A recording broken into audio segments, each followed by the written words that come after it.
still the richest hill on earth? One of them. Yeah, one of them. There is another exploration company that you guys may have heard of. I don't know if you ever had them come speak here. They're called it's called Blackjack Silver.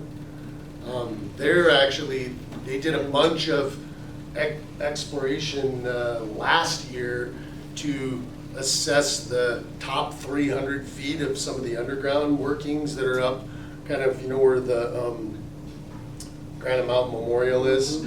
Maybe a mile on either side of that. They looked at what was left in some of the underworkings there, and at least anecdotally, I heard the exploration results that they found showed that there was a lot of zinc and silver in those surface ones, which are the only ones you can get to now since they turned the pumps off in the pit, I think.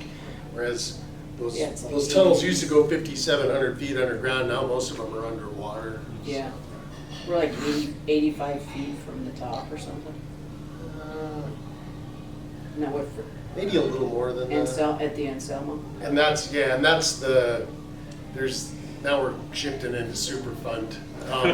They selected a protective water level for the Berkeley pit, and the way they did that was, so one, the water can't come out of the pit if you hear people talking about Flooding. Flooding coming out. But what can happen is that water that you see when you go to the viewing stand is the deep groundwater system or the bedrock groundwater system.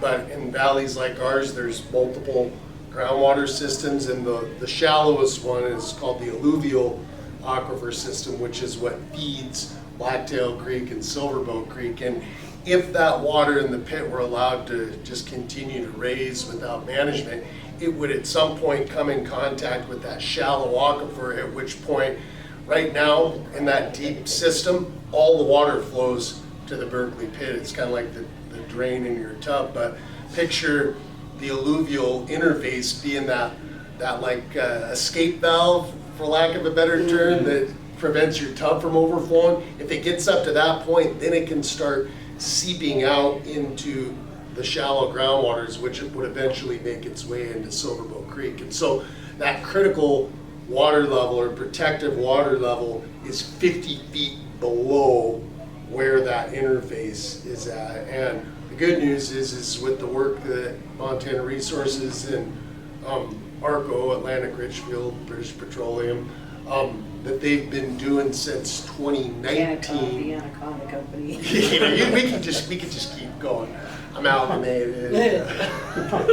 But it hasn't risen since they started the reutilizing all of that water in the mining operation, and then they treat and release about 6 million gallons a day into Silverboat Creek, and so that keeps the water level where it's at. And I think it's about 85 feet below where that protective water level is. So yeah, that's Fritz's number, 85 feet. He's usually pretty close on the numbers. So Matt, if that did make contact with Silverboat Creek, it could theoretically go all the way to the ocean, then, couldn't it? Well, yeah, it would. I mean, it would continue to load whatever its contaminants were into the groundwater, which it's a gaining stream, being that we're in a headwaters basin, and it would just flow downstream. So.